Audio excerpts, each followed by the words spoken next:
Okay, good morning, everybody. This meeting is being live streamed. Welcome to this licensing hearing in relation to the Co-op stores in Brixworth. My name is Richard Woods. I'll be the Democratic Services Officer leading this hearing. First port of call is to appoint a chairman. Could I have a proposer for a chairman, please? I propose Andrew Kilbride. Thank you, Councillor Guildford. Could I have a seconder, please? Happy to second that proposal. Fantastic. Thank you very much, folks. And I can just give notice that Councillor Kilbride has been elected as chair of this subcommittee hearing. Before I move on to the chair, could I just remind everybody to mute their microphones if they are not speaking, as this meeting is being webcast. But over to the chair, Councillor Andrew Kilbride. Yes, good morning, everyone. Thank you for attending today's meeting. Just a little bit of housekeeping. If we can have our phones turned to silent or off, please. That would be fantastic. And we'll just do a quick round of introductions, if I may. So I'm Councillor Andy Kilbride. I'll be chairing the meeting today. And then on to the members of the subcommittee. Terry first. Hi, I'm Terry Guildford, member for Daventry West. Alan. Hello, good morning. Can you hear me? Yeah. Alan, can you introduce yourself? Yes, thank you. Councillor Alan Chartler. I represent Brixworth, and no, I don't. I represent Bromston and Crick. It's all right. It's too early in the morning for me. And I've been a member of licensing for many, many years under Daventry District Council. So I hope I know what I'm doing, really. Thank you, Chair. Thank you very much, Alan. And Louise? Just introduce Morning, yourself, Louise. I'm Louise de Lavloire. I'm the legal advisor to the panel today. Over to you, Andrea. Hi, Andrea Hill, the Licensing Enforcement Officer for West Northants Council, Daventry area. Thank you very much. We know Richard, you've introduced yourself before. And then did you want to just introduce yourselves, Richard, Ian and Ben? Good morning, everybody. My name is Richard Arnott. I'm a partner in a law firm called Ward Hadaway, and I represent the Co-op this morning. Thank you. Ian Hudson, local resident near the site, the proposed site, or the actual site, sorry. Thank you. And finally, Ben. Morning, everyone. I'm Ben. I'm the area manager for Leicester, Derby and Nottingham. I'm covering for Simon Taylor this morning as he's on annual leave, and he's the AM for the store we're talking about today. Good to meet you all. Thank you very much indeed, Ben. Have all parties received a copy of the agenda for today's hearing? Yeah, I'm taking that as a yes, thank you. So you've all seen a copy of the procedure of the subcommittee, and we'll be following today. Are there any questions or issues that anyone wishes to raise regarding the procedure at this point? No? Okay. And there's no preliminary issues that anyone wishes to raise? No, that's fine. Thank you very much. Without further ado, this hearing is in respect of the aforementioned application for a premise licence. I'd like now to invite the Licensing Enforcement Officer to introduce this report. Andrea, over to you, please. Thank you. So this is a new application made by the Cooperative Stores Limited in respect of the former Red Lion pub site on Harbour Road in Brixworth. The application has been advertised and the applicant has supplied proof of the advert being made, and I forwarded copies of those documents to you all yesterday. Councillors, are you happy for me to proceed with the hearing on the basis of those documents? I am, yes. Okay, brilliant. So all statutory authorities have been served with copies of the application. During the consultation process, we received 2 representations from local residents. However, one was acting on behalf of residents and not for themselves. Councillor Jonathan Harris has sent his apologies. He said he's not able to attend due to a clash of hearings for different matters. So later on, with your consent, is it acceptable for me to read out a statement that is made? It literally is just an elaboration of the concerns that he raised during the consultation. That's fine. Thank you. I've distributed copies of policy documents that were forwarded to me by Richard Arnott. So he'll be referring to those later on during the hearing. Everybody should have a copy of those. I did email them at the end of last week. So the concerns that the people who made representation have are in relation to all four of the licensing objectives. So the protection of children from harm, the prevention of public nuisance, public safety, and the prevention of crime and disorder. The concerns relate to potential for antisocial behaviour as a result of the long hours the premises are likely to be open, and hazardous roads due to the lack of parking outside the premises. And more detailed information is attached to my report at Appendix B. The application was seeking alcohol sales and opening of the premises between 0600 hours and 2300 hours daily. Alcohol would be for consumption off the premises only, which means it would be taken away from the premises and consumed elsewhere. A list of the proposed conditions put forward by the applicant are listed at Appendix A. The applicant's solicitor and one of the parties were in negotiations, and it is possible the solicitor or the applicant may wish to outline any amendments they have agreed when they get the opportunity in a moment. When granting a premises licence, it doesn't grant any permission under the Town and Country Planning Act 1990. Therefore, the applicant has to be mindful of all the restrictions on both the licence and planning permission. The applicant could be liable to enforcement action under this legislation if there is any breach of any existing planning permission. Any future planning application would require copies of the application to be sent to those living in close proximity to the premises, and planning permission is dealt with separately and on its own merits. The conditions proposed by the applicant should address any issues raised. Councillors, you need to consider if the conditions proposed by the applicant and those agreed by them and the other parties are substantial enough, or if you need to consider further conditions. Any conditions need to be proportionate, necessary and appropriate to promote the full licensing objectives. Only those that are listed on Appendix A will be automatically transposed onto the licence. So councillors, you may approve the application, refuse the application, approve the application and issue the licence with amended conditions, or limit licensable activities if you feel it's appropriate and necessary for the promotion of the full licensing objectives. Thank you. Thank you very much indeed, Andrea. I'm not sure if you got something on your microphone there. There's a bit of tinniness going on. Thank you very much for that. So we're now going to hear the presentation from each of the parties. All parties will have an opportunity to make their presentations later in the hearing. At the end of each presentation, you will get an opportunity to ask any questions. Please keep questions only what you've just heard, please. So at this stage, I'd like the objectors to make their representations, please. Can I speak? Yeah. Is that you? That's you, Ian? Yeah. Okay. I believe. Yeah, I sent a letter in on the 7th of June highlighting the reasons for the objection. Obviously, initially it's the time from 6 o'clock until 11 o'clock in the evening.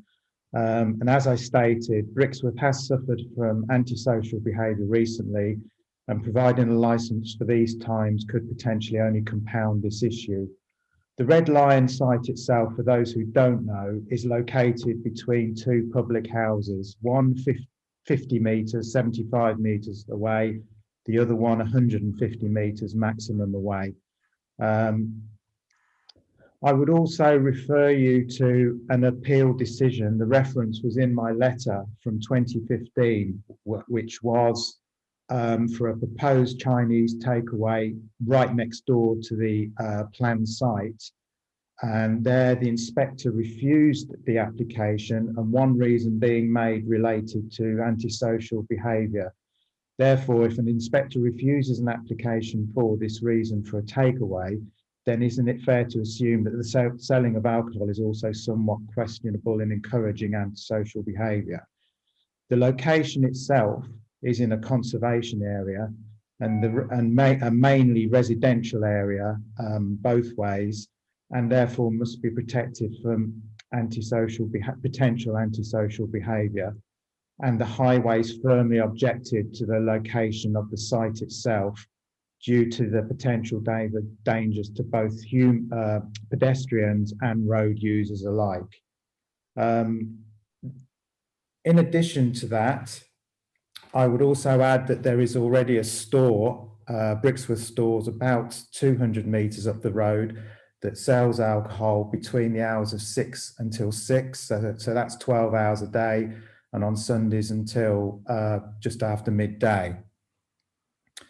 Moving on, just a couple of more points. If I may raise or ask a question to the co-op, resulting from the documents that Andrea kindly sent through, I'd just like to know how many Challenge 25 incidents have been undertaken by the co-op store in Brixworth, because that's part of the documentation that was sent during 2020 and year to date 2021.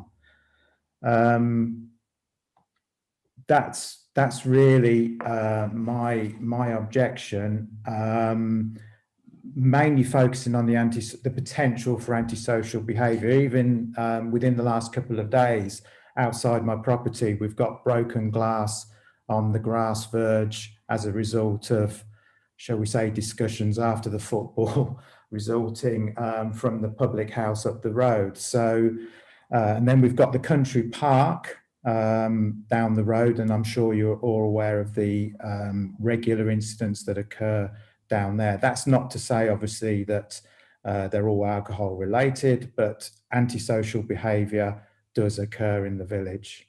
That's my objection to the alcohol licence. Thank you very much indeed, Ian. At this stage, is any questions from licensing officer? Andrea? Sorry, did you say any questions from me? Yes. No. No, that's fine. And is there any questions from the applicant at all? I think that's over to you there, No. Richard. No? Okay. Committee, any questions you'd like to ask there? Alan? Well, not really, Chairman. I understand the fear of potential antisocial behaviour, but there's no real indication that that's bound to happen, is there? So I understand where the objection is coming from, but no, I don't have any questions for that objector. Thank you, Chair. Okay, thank you. And Terry? Can't hear you, Terry.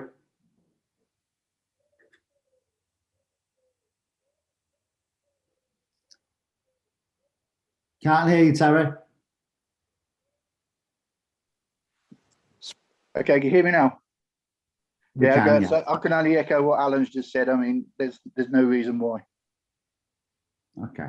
Thank you very much. I know you've got a question in there, Mr. Hudson, which we might pick up when the applicant makes his his speech now.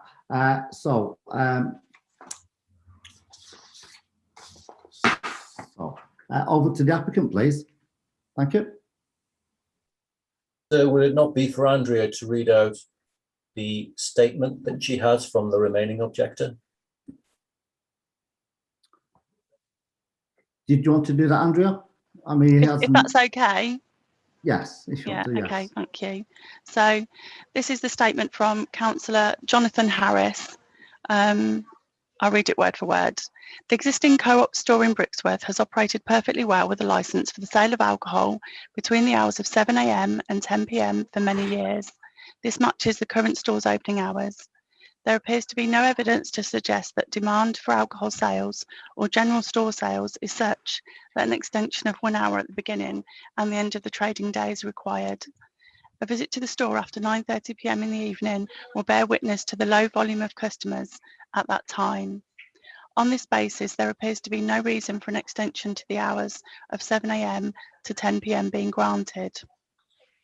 Whilst this store will be sited on the land of the former Red Lion public house, which clearly had a licence to sell alcohol, it was not an all-day establishment and was largely a walk-to destination. The new store will inevitably be far busier than the public house and is in much closer proximity to dwellings than the current store. This presents a further risk of disturbance. Brixworth has suffered from examples of antisocial behaviour in recent times, and extending the hours available to sell alcohol may potentially compound the issues further. Brixworth has suffered from examples of antisocial behaviour in recent times, and extending the hours available to sell alcohol may potentially compound the issues further.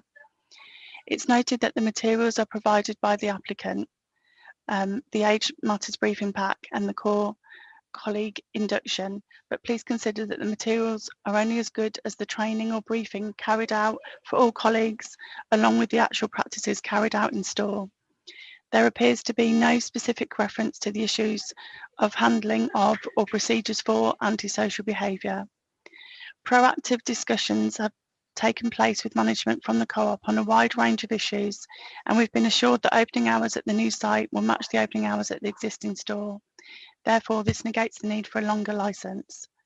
The planning application for the Red Lion site has been contentious and has involved 2 appeals, with the latter being successful for the applicant. The review of licensing provision is separate and clearly bears no direct connection to the planning application per se. It's perfectly reasonable for this new store to require a licence to sell alcohol. However, I urge the committee to consider the points made. Thank you very much, Andrea. Just before I move on to the applicant, Andrea, did you want to comment on any of this from Jonathan Harris at all? I haven't got any comments to make. That's fine. Committee members, did you want to make any comment? No. No, Chairman, thank you.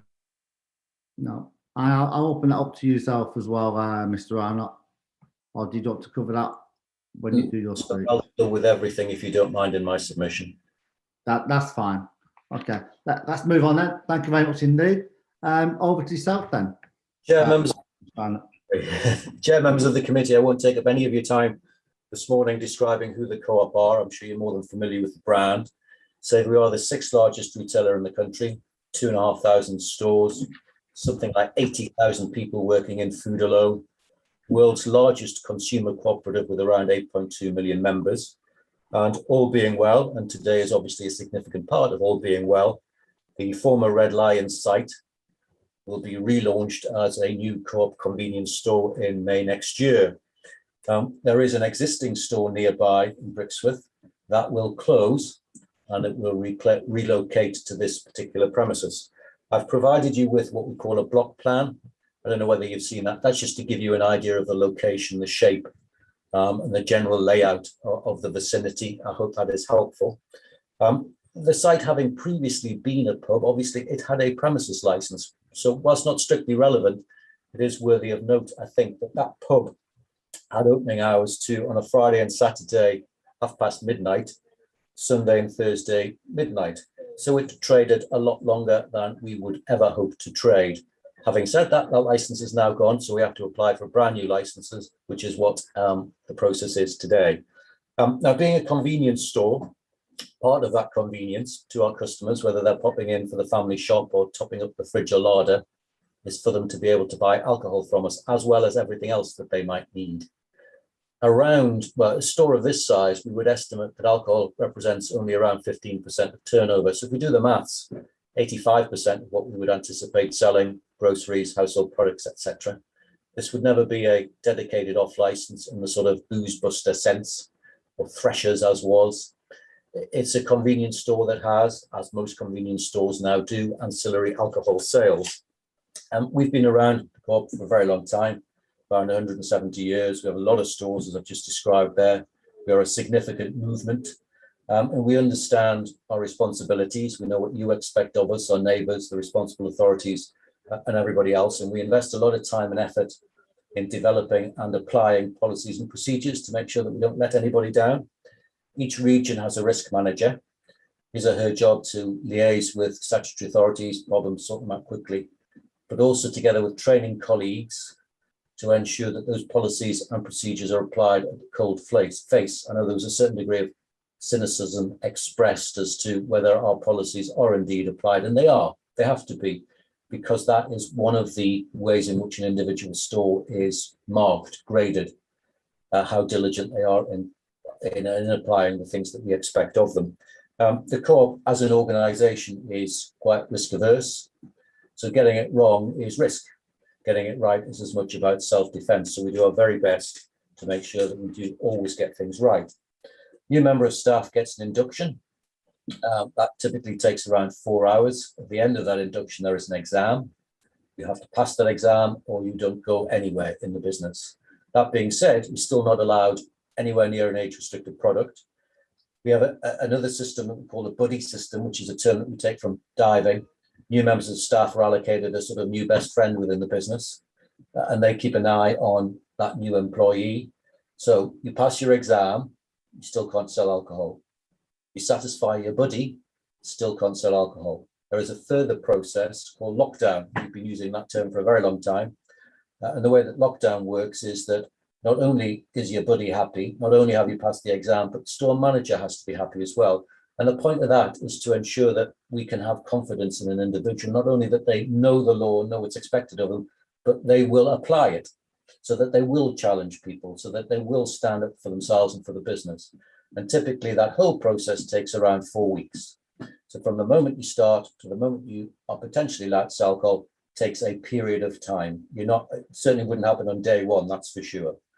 And if at any time during your employment we lose faith in you, you're tipped back into lockdown and you're effectively locked out of the till, because each individual, I'll talk about the tills in a minute, each individual member of staff has a unique code that they need to sort of type in when they are using the tills. And if you're blocked, that means you can't use the till for age-restricted products. And then whether you've been with us for 6 months or 20 years, you have refreshers every year, 2 a year. And again, if you fail those refreshers, back into lockdown. CCTV, we would have CCTV obviously internally and externally, up to 30 cameras on this particular site. We have a newfangled system called ICCTV, which I could spend the next half an hour describing. It is fantastic, but I'll leave it. I won't bore you with that, but it's more than just a system that you might buy in B&Q.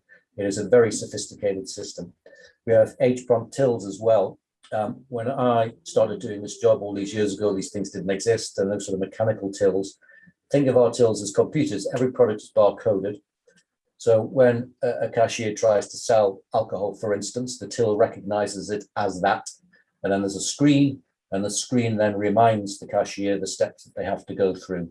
So effectively, each and every time you try and sell alcohol, you get a refresher, and it's only when you've gone through those steps does the till then sanction the sale. So unless you've done the right procedures, you can't sell. The till won't let you do that. Challenge 25. Challenge 25 is applied throughout the business. We were the first national to adopt it. I've seen correspondence between us and the Home Office. Now everybody does it. The layout of the store as well, you have the plans. I won't take you through them. They're very simple. One way in, one way out. You've seen the position of the alcohol. Spirits are generally kept behind the till as well. The service area, there's a perspex door. We've designed stores as a consequence of all those years of experience layout, not just for customer experience, but also to protect ourselves. So generally alcohol is stored sort of in a far corner where it can be supervised. If anybody wants to rush in and grab something, we create an obstacle course for them. And that just puts people off to some degree. Staff, there will be up to 27 members of staff at this store, and personal license holders up to 4. Now, everybody gets the training that I've just described, but in addition, team leaders get the personal license qualification. So if you imagine, for instance, your average pub, there's probably only one personal license holder, and that's the DPS. We would generally have one per shift, if not more than one. And being the sort of organisation as well that the Co-op is, community-based, members organisation, clusters of stores have an individual who's called a community pioneer, and it's their role to get that store stuck into the local community to support good causes. Every year we give a substantial amount of money, and last November it was about £19 million to good causes nationally, and we already within the area support Brixworth Village Hall and Brixworth Preschool, and we'll continue to support, if not those organisations, any local organisation voted annually by our membership. The Co-op take responsibilities very seriously. If we just went up to it, systemic failure, we'd know all about it, particularly because we already have a store in Brixworth and we've had that for a number of years. The intention would be to trade 6 to 10. Now, I'm happy now, if it assuages any concerns, to amend the application so that our terminal hour would be 10. We'd originally applied for 11, but I can amend that to 10. By the way, and I know planning was mentioned, and I'll be talking about that in a moment, planning allows us to 11 o'clock, but we go to 10, if that would be something that would give you some comfort. The hours that we've applied for in terms of trading, those just reflect what you see in the statutory guidance, the Secretary of State's guidance 10.15, you'll be familiar with that. That basically says that shops should be allowed to sell alcohol throughout their normal trading hours, unless there's a very good reason based on the promotion licensing objectives for it to be otherwise. And that principle is reflected in your policy 11.5. Obvious question, and I get this asked often, well, who's buying alcohol at 7 in the morning, 6 in the morning? And the answer is not many people. But if it's convenient for you to do your shop at that time, we'd like to be able to sell you our full range of products. So for instance, the example I always give is my wife's a nurse. She does night shifts. Sometimes she comes in at 6 in the morning or later, whatever. But if she wants to do her shop at that time, why shouldn't she be allowed to buy everything that she would be buying later in the day? So that's the point in asking for a premises license from the moment that we open. You'll have seen the robust conditions that we've applied for. Those conditions hopefully would satisfy any concern. And those conditions too are more robust than the current license. And I mention the current license because I think it's quite important. I'll be reflecting on the objections in a minute. I don't think the objectors are aware that the current store is licensed 6 to 11. It chooses not to trade those hours, but the license already granted is 6 to 11. And I'm sure Andrea will be able to confirm that to you. I've got a copy of the license here with me today, should there be any doubts about that. Police. As a principle, we always contact the police before we make an application. We did, but we didn't get any response. I've since had conversations with the police and they are quite illuminating. I spoke to Sandy Tracy, who is your licensing officer, and Sandy confirmed that she, first of all, had no issues with the application itself, but I was always also very interested in what she felt about antisocial behaviour, alcohol-fueled antisocial behaviour within the area. And she responded to me by email saying, we do not currently have antisocial behaviour or crime disorder issues at this store. I was talking about the current store. So, all right, she's saying there's no problems at the minute. And I went back to say, well, what about in the past? And she got a lady called Jo Wright, who's the local PCSO, to respond to me and said, no issues with ASB, only the odd shoplifting. So what we can say is that the current store isn't associated with alcohol, or isn't or hasn't been associated with alcohol fueled disorder. So that being the case, why should the new store be any different? So I think that's quite an important point to make. No objections from any of the responsible authorities, but we do have the two objectors that have already, well, one has spoken, one has had an objection read out. But before discussing what they have to say, it's useful perhaps just at this stage to remind ourselves very gently of the law. I always tread carefully at this point. I know you've got Louise to advise you. I don't want to tread on her toes, but in this situation, the onus is on an objector to convince you that there's evidence that we would fail to promote the licensing objectives at this particular location. It's an evidence-based process as well, remember, 9.42 of the guidance. Also, Her Honour Judge Black's comments in the Thwaites case. And I spend my working life attending hearings like this, and residents will always say, well, goodness me, that's not fair. We don't have a crystal ball, we can't predict the future, but I do understand that argument, but that's what the framework of the law is. And balance is restored, if you want to look at those terms, by a robust enforcement and prosecution procedure. So if things go wrong, and I'm confident they won't because they haven't gone wrong at our other store in Brixworth, there is something that can be done about it. Equally, this process isn't a local referendum about whether we should or shouldn't have a shop. It's all about the evidence. It's all about the thing that I've just spoken of. We also, as well, another point before we leave the law is, and as an experienced committee, you will know this, we need to focus on the things that are important today. Planning has been dealt with. So things like parking, those things aren't for us to discuss today. Highways, equally, that's been dealt with. It's all about the 4 licensing objectives and whether there could be a causal link before the licensable activity and disorder, nuisance, etc., etc. Can I turn now to the objections? I don't know where they are in your agenda pack, but I'm looking now at Councillor Harris's objection, his letter of the 5th of June.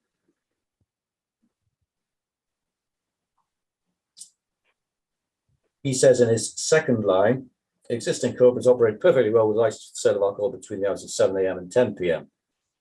But it hasn't, it's got a license between 6 and 11. So that's factually, I'm afraid, incorrect. He talks then, going down a couple of lines, the store will inevitably be far busier than a public house. With respect to him, I just can't see how that would ever be the case. People pop in and out of a convenience store, particularly on a Friday and Saturday night. You know, people hang around. Even a not particularly busy pub still would have surely more people in it than a convenience store ever would. He goes on to talk about Brixworth has suffered from examples of antisocial behaviour in recent times. Well, there's no objection from the police, and again, you'll remember from the Secretary of State's guidance that they are your principal source of information on crime and disorder. No issues with the current store, so why should the new site be any different, is the point that I'm making. And then he goes on to say, I request the license be granted to match the current store. Well, that's fine, because the current store is 6 to 11. And just returning to that point as well, what he's effectively saying is that we can, in his opinion, we can promote the licensing objectives between 7 and 10, but we couldn't promote them from 6 to 7. Well, what evidence is there of that? We have the same policies and procedures. We do the same things, and we can do what is expected of us, and we do it, and we can be seen to be doing it because we've got a store nearby. And then Mr. Hudson's representation. Again, he makes the point about ASB, no police objection, and adding extended license hours. We don't have these are normal hours for a co-op, but having said that, I have, you've heard, offered to amend the application so the terminal hour becomes 10. And then there is this reference to a planning appeal. Well, the first point to make, and I'm sure Louise will agree with me, is that planning is of no relevance to this application. It's entirely separate regime, but also the reference that he makes is to a different premises. Having said that, just for my own interest, I did look at that reference and I couldn't find the appeal that he refers to. I did, however, find the grant of a license to this takeaway, and that was in 2014. That's at 132 Northampton Road. And the comments made there are slightly different to the comments that he tells us about in his letter. Community safety team not aware of any particular problems recently, talking about such behaviour, and then with regard to Save Local policy plan, not anticipated that this will encourage crime or antisocial behaviour. The use of the property's hot food takeaway is considered to be acceptable, and I understand it is a hot food takeaway.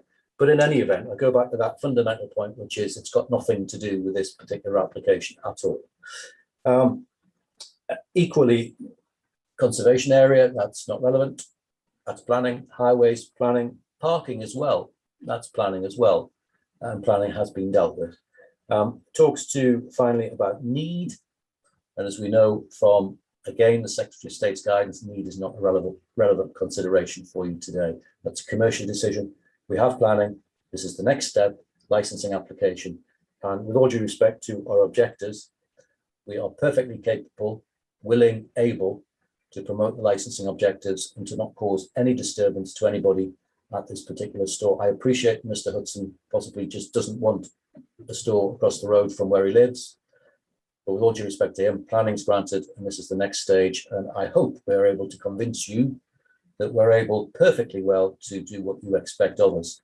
And just to deal with the question that he raised about how many challenge 25, how many challenges do we make? I haven't the faintest idea. It will be weekly. Ben's probably in a better position to answer that question. I don't think that needs to be relevant to this application. Sorry, sir? That's not relevant to this application. That's to do with another store. Sir, I would entirely agree with you, but I was just doing it for the sake of completeness, and I will now, if you don't mind, leave myself to any questions, or if you'd like to hear from Ben, I'm sure he can top and tail what I've said. And just for that, thank you very much indeed, Mr. Arnott. Before I ask any questions to you from committee members and from the objectors, did you want to come in, Ben, with anything? And we'll do all the questions in one fell swoop. Yeah, I will say I don't obviously know the store in particular. It's not part of my area. As I say, I look after Nottingham, Leicester and Derby, but I completely agree with what Richard says. We are a convenience retailer, and as much as playing the part of the act of the community, we do support the community as well. So we are as much as giving back, as much taking away at the same time. So I completely echo Richard's comments, but appreciate any questions what come in from the board, obviously, regarding any thoughts or any further questions. But thank you. Thank you very much indeed. Andrea, is there any questions you care to ask? I haven't got any, thank you. No. Okay. Over to you then, Mr. Hudson. If you can keep it relevant to the new site, any questions you care to ask either Ben or Mr. Arnott?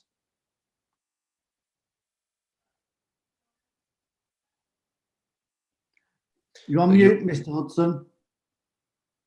You're on mute.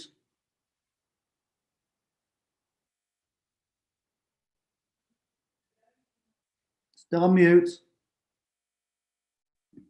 Okay.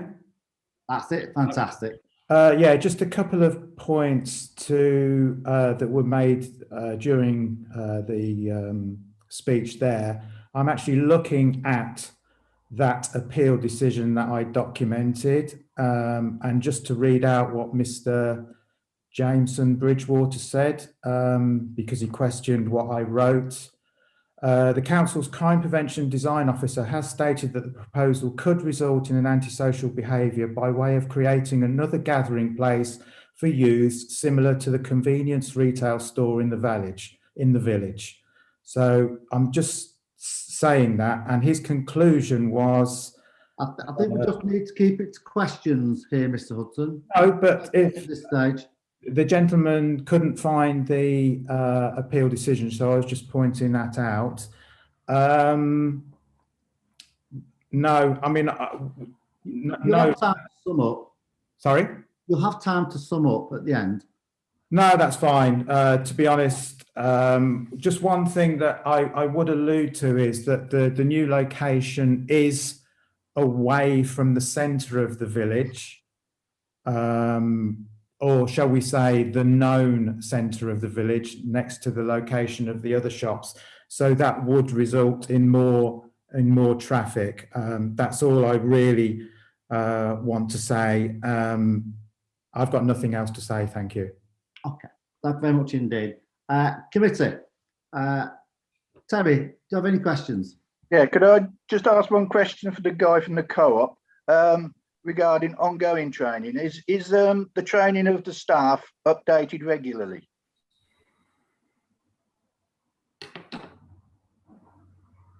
Me tell that, Richard, or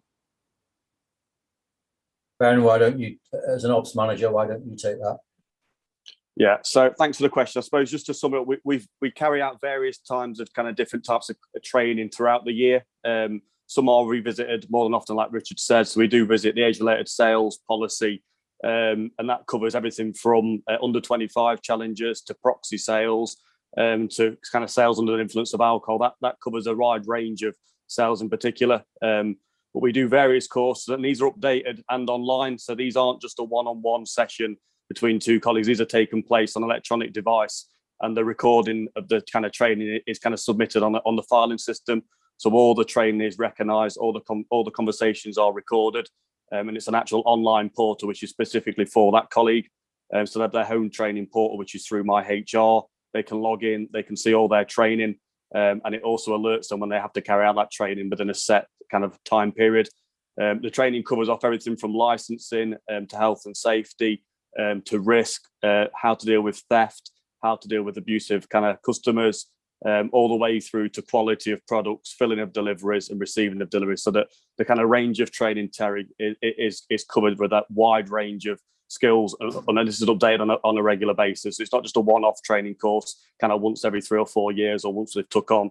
This is carried on throughout the training period, and while the colleague works for the co-op. And again, this is tracked through myself as an area manager, all the way down to store manager and then to the colleague. But the ownership is onto the colleague to complete the training. It is their responsibility as part of the co-op to complete that training where required. Okay, thank you. Thank you. Thank you, Ben. Alan, do you wish to say anything?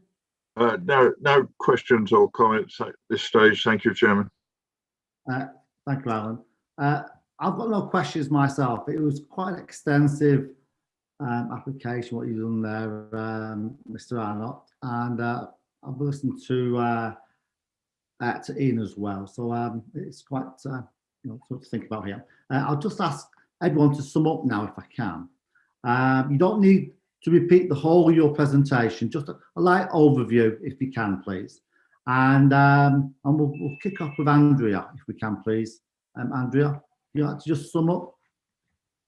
So all I can say really is that, having heard all the evidence put forward, the committee, you have the option to issue the licence, refuse the licence, issue the licence with conditions that you feel are appropriate for this particular case. I don't really have anything else to say because everything seems like to have been covered. Yeah. And you feel you've had plenty of time to say everything that you want to, Andrea? Yes, thank you. Thank you very much. Over to you, Mr. Hudson. A quick summing up, if you will, please. Nothing further to add. I go along with Mr. Harris in that I see no reason to change the times as they exist today, and by that I mean the 7 and until 10 after hearing everything this morning. However, I do feel that Sundays should be treated differently and only allowed up until 4 o'clock in the afternoon. I do feel strongly about Sundays licensing times up until whether it's 10 or 11 o'clock. That's it, really. Thank you very much. Do you feel you've had enough time to make your case, Mr. Hudson?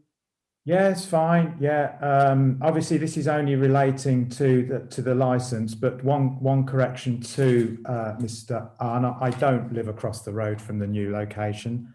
I'm just a resident who lives within the conservation area, and respects the conservation area. So yes, I've had enough time. I've documented my objections in a letter on the 7th of June. That's it. Thank you very much indeed. Over to yourselves, Mr. Arnott, Mr. Bennett. Would you like to sum up? Kick off with you, Mr. Arnott. Yeah, Chair, members of the committee, despite the fact that I get paid for by the hour, I will limit myself to simply saying that I don't think there's a great deal that I can add. You've got a good applicant with a good track record who takes its responsibilities seriously. We need to focus on the things that are for discussion today. Planning, conservation area, highways, etc. is not relevant, I'm afraid. I know it's relevant to those that live nearby and opposed us, but that's now, with respect, been dealt with. Your planning colleagues or planning has been granted.